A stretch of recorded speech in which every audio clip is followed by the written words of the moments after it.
నడ్మిట్ల టాలీవుడ్ లో ఏ హీరో కూడా నాని లెక్క వరుస పొంటి హిట్లు ఇయ్యలేదు. భలే భలే మగాడి వై సినిమా నుంచి షురు చేస్తే ఆ తర్వాత కృష్ణగాడి వీర ప్రేమ గాథ, జెంటిల్మెన్, మజ్ను, నేను లోకల్, రీసెంట్ గా వచ్చిన నిన్ను కోరి వరకు ఒక్క ఫ్లాప్ లేకుండా వరుస సక్సెస్ లను అందుకుండు. ప్రెసెంట్ నాని వేణు శ్రీరామ్ డైరెక్షన్ లా ఎంసీఏ సినిమా చేస్తుండు.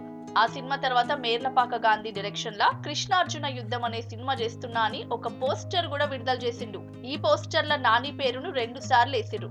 అంటే ఈ సినిమాలో నాని మరోసారి డ్యూయల్ రోల్ చేస్తుండనే విషయం అర్థమైతుంది. ఇది నాని హీరోగా నటిస్తున్న 21వ సినిమా. ఇప్పటికే జెండాపై Kapiraju, gentlemen సినిమాలల్లా Nani double role చేసి మెప్పించిండు.